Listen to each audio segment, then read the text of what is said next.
July 26, 1952, 11:47 p.m., 20,000 feet over the White House.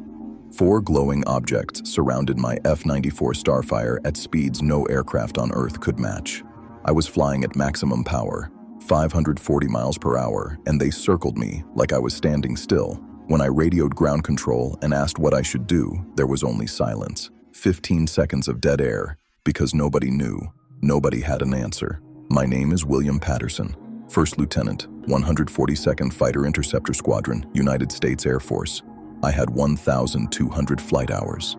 I was trained to intercept Soviet bombers. I knew the difference between Venus and a solid target. That night I chased something that shattered everything I thought I knew about what's possible, and for the next 8 years, the United States Air Force systematically destroyed my career to make sure I'd never talk about it. This is what really happened over Washington, D.C. in the summer of 1952, and this is what they did to make sure you'd never believe it.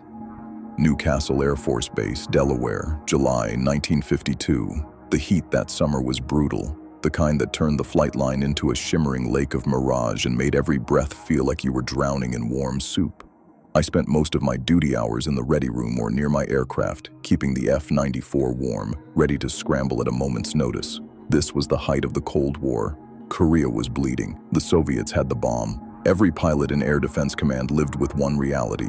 Russian bombers could come over the pole at any moment, and we were the only thing standing between them and American cities. I was 28 years old, Pittsburgh born. My father worked the steel mills. I wanted something higher. Got my wings in 49, transitioned from P-51s to jets, and by 52 I was flying the F-94 Starfire, an all-weather interceptor with onboard radar designed to hunt in the dark. We were good at our jobs, professional, trained. We didn't spook easy, but something was happening that summer, something that had nothing to do with Russians. It started the week before, July 19th. I wasn't on duty that night, but word spread through the squadron fast. Multiple radar contacts over Washington National Airport, civilian pilots reporting lights. 2 F-94s scrambled from our base to investigate. They came back with stories that didn't add up. Captain John McHugo, my flight leader, 10 years my senior, steadiest man I ever knew, pulled me aside 3 days later. We were in the ready room, killing time in the oppressive heat, and he said something I'll never forget. Patterson, when they scramble us again, and they will, don't do anything stupid. Like what? I asked. Like forgetting you've got a wife and kid on the way. Mary was 7 months pregnant with our first. Every time I climbed into that cockpit, I thought about her. But the way McHugo said it, the weight in his voice, made something cold settle in my stomach. What happened up there? I asked quietly. He looked at me. Things that move wrong, things that shouldn't exist. Then he went back to his cards and wouldn't say another word. The official explanation came down from command. Temperature inversion, weather phenomenon, radar ghosts, nothing to worry about. But I knew those pilots. They weren't the type to mistake Venus for a threat. By July 26th, I'd almost convinced myself it was over. One-off incident. Anomaly. Washington had gone back to normal. I should have known better. Saturday night, 11:15 p.m. The alarm cut through the barracks like a blade, that harsh mechanical shriek that meant wheels up now. I was in my flight suit in 40 seconds, boots laced, helmet in hand, sprinting through the humid night toward the flight line where engines were already spooling up. McHugo was at his aircraft. He shouted over the whine of turbines, "Patterson, you're my wingman. We're going to Washington." Washington. The word hit me like a fist. "What have we got?" I yelled back. "Multiple radar contacts over the White House." I climbed into my F-94, tail number 394, and ran through pre-flight on autopilot. Oxygen, fuel, radar, guns, everything green. My radar operator, Lieutenant Jennings, climbed into the rear seat. Kid was maybe 22, fresh out of tech school. "What are we chasing, sir?" His voice cracked slightly. "Unknown," I said. The only honest answer I had. We lit the burners and punched into the black sky at a 60-degree climb. The J-33 engine screamed as we rocketed through 10,000 feet, 15, 20. McHugo was a quarter mile ahead, his navigation lights blinking against the stars. The controller's voice came through, urgent. "Shirley Red Flight, Washington Center. Multiple unidentified targets in restricted airspace. Vector 200, Angels 20. Targets are over Pennsylvania Avenue. Pennsylvania Avenue. The Mall, the Capitol, the White House. I banked southwest, throttle to the gate. Below me, the eastern seaboard was a carpet of light. Baltimore to the north, the Chesapeake glittering under a half moon. And ahead, over Washington, I saw them. 4 lights, brilliant white, steady, hanging in the sky over the Capitol like they owned it. They weren't moving in any pattern I recognized. They just drifted, slow, deliberate. Shirley read 2, do you have visual on lead? Affirmative, and I have visual on unknown contacts. My voice sounded calm. Training does that. Makes you professional even when your heart is hammering. Red 2, be advised, we're showing 12 distinct targets on scope. They're not squawking IFF, they're not on flight plans. And Red 2, the controller paused. 1 target just traveled 8 miles in 12 seconds. I did the math. 2,400 miles per hour. Nothing could do that. Not our jets, not theirs. Confirm that number? I said. Affirmative. 3 separate radars confirming. National, Andrews, and Bowling. 3 independent radar systems don't hallucinate the same thing. We were 60 miles out now. I could see the Potomac cutting through the city lights. And those 4 objects hanging above everything like sentinels. I was closing fast, 500 miles per hour, descending through 15,000 feet. The lights were maybe 10 miles ahead. Then the controller came back, voice tight. Red 2, be advised, targets are moving toward your position. I looked up through the canopy. They were coming at me. Red 2, confirm visual. Affirmative. 4 contacts, closing fast. Red 2, what's your speed? 450 knots. Just under 520 miles per hour. I was maxed out. Red 2. A pause. They're gaining on you. That wasn't possible. Nothing gains on an F-94 at full military power. I pushed past the throttle gate, technically against procedure, but screw procedure. The engine roared and the whole airframe shuddered as I hit 530, 540 knots. The lights kept coming. 5 miles, 4, 3. And then they did something that made my blood freeze. They stopped, instantly. From hundreds of miles per hour to dead stationary in 0 time. No deceleration, no drift. Just stopped. Washington Center, Red 2. Targets have ceased forward movement. No slowdown observed. They just stopped. Silence. Then, faintly in the background, that's impossible. I was 2 miles out now, close enough to see details. The lights weren't just bright, they were wrong. Pure white, but somehow more than white. Like they were burning in frequencies I couldn't quite perceive. And they didn't flicker, didn't pulse. Just this cold, steady radiance. Red 2, can you identify aircraft type? I stared at those lights, looked for wings, fuselage, anything recognizable. Negative, no aircraft identification possible. 1 mile. And then they moved. Not toward me, around me. In less than a heartbeat, those 4 lights split apart and began orbiting my position. I craned my head left, 1 at 2 o'clock, right, another at 8, twisted to look behind, 2 more, 1 high, 1 low. They'd box me in. I was flying at 540 miles per hour and they matched my speed exactly, maintaining perfect geometric spacing around my aircraft. Washington Center, Red 2. My voice shook now, training be damned. The targets are surrounding my aircraft. I repeat, I am surrounded. I heard voices in the background, urgent, overlapping. Then, Red 2, say your position. 20 miles northwest of National, Angels 1-5, heading 220, 4 bogies in formation around me. The light at my 2 o'clock drifted closer, 20 feet off my wing. Close enough that I could see it had structure. Concentric spheres of light, one inside another, pulsing at frequencies just barely perceptible. The core glowed blue-green. I tried to break away. Hard bank right, nose down, full power. The lights stayed with me, effortlessly. I was pulling 5 Gs and they matched me like they were welded to my wings. Red 2, what are your intentions? Intentions? What were my intentions supposed to be? I'm attempting to break contact. They're staying with me. Red 2, do you feel threatened? I had 4 objects of unknown origin boxing me in at 15,000 feet over the capital of the United States. Objects that made my F-94 look like a child's toy, and he was asking if I felt threatened. Affirmative, I said. Very threatened. A pause. Then, Red 2. You are cleared to arm weapons. Do not fire unless you have no other option. My hand moved to the gun selector. 4.50 caliber machine guns in the nose. I'd never fired them in anger. My thumb rested on the trigger. Washington Center, Red 2, weapons armed, requesting instructions. And that's when it happened. Silence. Not just quiet, complete silence. Open carrier wave, like they'd keyed the mic but forgotten to speak. I could hear my own breathing in the oxygen mask, the hum of the engine, nothing else. Washington Center, Red 2, requesting guidance. Louder now. What should I do? 5 seconds, 10, 15. Alone at 15,000 feet, surrounded by 4 impossible objects, finger on the trigger, and nobody telling me what to do. Washington Center, Shirley Red 2, do you copy? Finally, Red 2, Washington Center, we stand by, stand by, stand by, while 4 things that shouldn't exist circled my aircraft.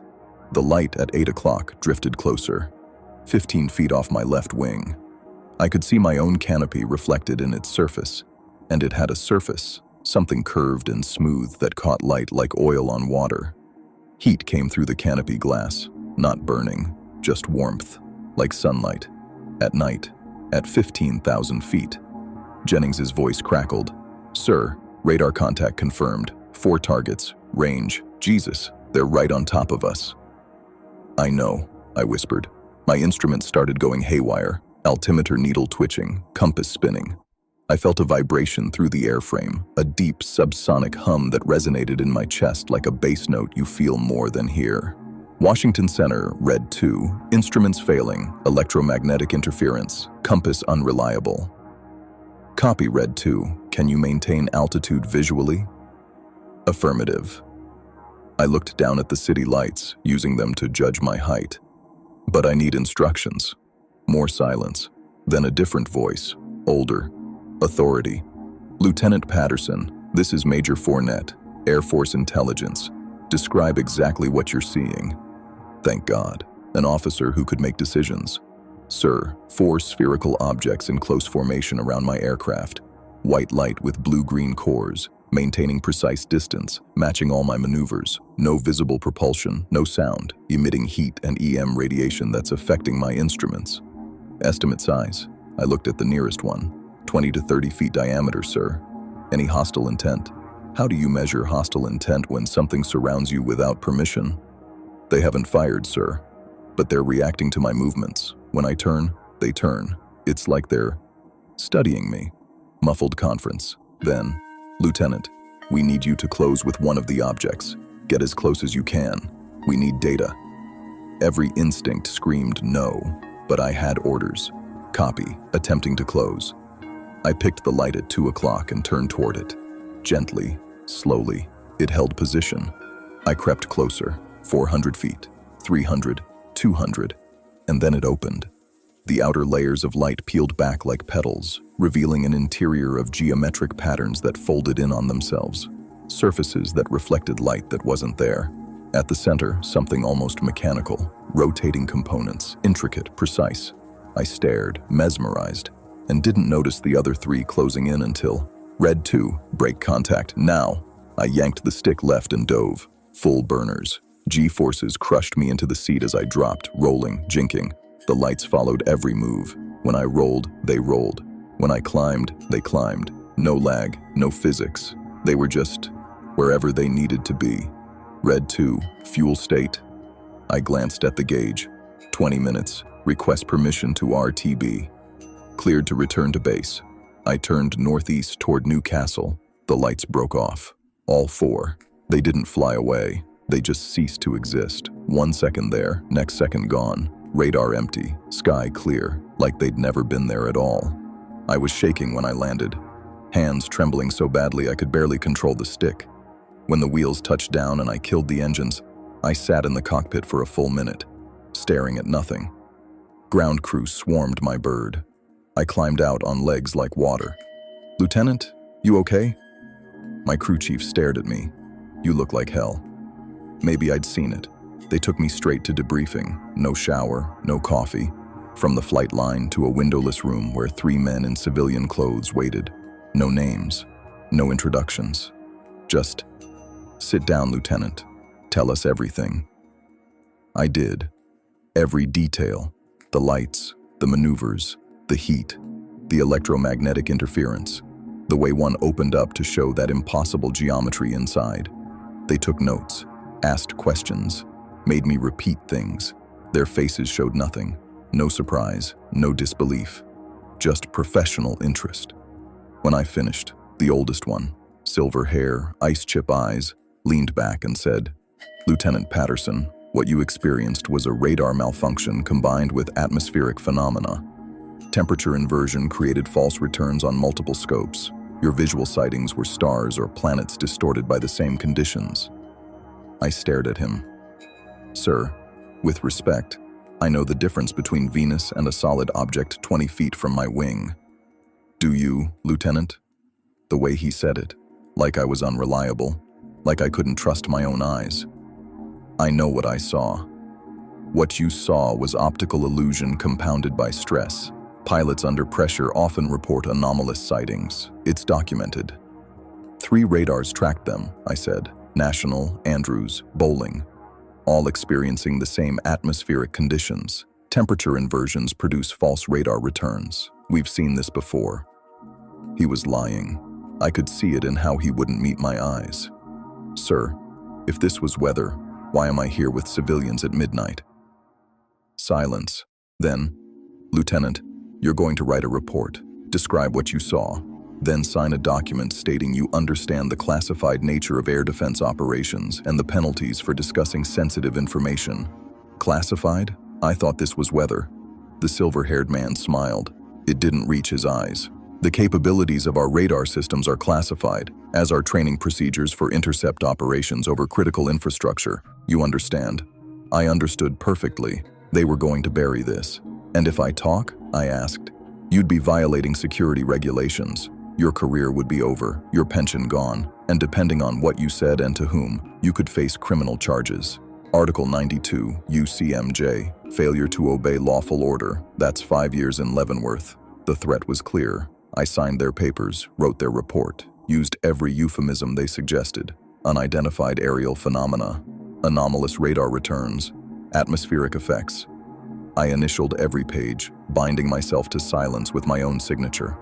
When they let me go, after 3 a.m., I walked back to the barracks past my F-94 sitting innocent under the work lights, and I felt like I'd lost something essential. Mary called the next morning. She'd seen the headlines. "Saucers swarm over Capitol." "Bill, they're saying it was you, that you were surrounded. Is it true?" I looked at the phone. Thought about the papers I'd signed. "Training exercise, honey. Radar malfunction. Nothing to worry about." "But the papers don't know what they're talking about. I'm fine." I was lying to my pregnant wife, the one person I'd never lied to. That's what they'd made me. The next week was a circus, press conferences, the Air Force trotting out General John Samford, Director of Intelligence himself, to tell America it was all temperature inversion, weather balloons, stress, and misidentification. I watched him on TV, this general with his chest full of ribbons, telling the public that what I experienced was basically imagination, and I couldn't say a word. 3 months later, they transferred me. Not immediately, that would look suspicious, but quietly, on paper, from interceptor duty to transport, from the tip of the spear to flying cargo, from Newcastle to a nothing base in Montana. When I asked why, they said, "Routine rotation." When I protested, they reminded me about those papers. I never flew fighters again. The military career I'd dreamed about since watching P-51s over Pittsburgh. Over. I flew C-47s for 8 years, hauling supplies, watching younger pilots get promoted past me while I stagnated at first lieutenant.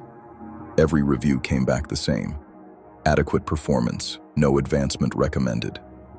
I resigned my commission in 1960. Took a job with a regional carrier, shuttled businessmen between second-tier cities, tried to forget.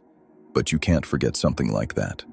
I tried talking once, 1955, to a Cleveland reporter doing a retrospective on the Washington sightings, told him what I really saw. 2 days later, 2 men in dark suits visited my home. Same type as the debriefing, maybe even the same men. They didn't threaten, didn't raise their voices, just showed me a file, my file, with notes about mental instability and unreliable reports, and recommend psychiatric evaluation. "This file doesn't exist yet, Lieutenant Patterson," one said, "but it could, very easily, and once it does, employment becomes difficult, security clearances, custody disputes." Mary was pregnant again. We had 2 kids. I never spoke to another reporter. Over the years, I watched what happened to the others who were there that night. Harry Barnes, senior controller at National, retired early, went private sector, never spoke publicly. Edward Nugent, first to spot the targets, nervous breakdown in '54, never worked aviation again. Captain McHugo made it to retirement, but changed, quieter, haunted. Albert Chop, Air Force press liaison who was in the radar room when I radioed. He left the military in '53, started talking in the '60s about how the official explanation was nonsense. They destroyed his credibility systematically, called him an attention seeker, conspiracy theorist, made him a cautionary tale. The message was clear: speak up and we destroy you. So I kept quiet. Mary died in 1984, cancer. Our last conversation, 2 days before she passed, she asked about that night, about what I really saw. I told her the truth, all of it. She held my hand. "I knew you weren't lying. All these years, I knew." That absolution meant more than any medal. I'm 96 years old now, living in a veteran's home in Pennsylvania. Most days I sit by the window and watch the sky. Sometimes I see things, lights that move wrong, objects that don't behave like aircraft, and I wonder if they're still up there.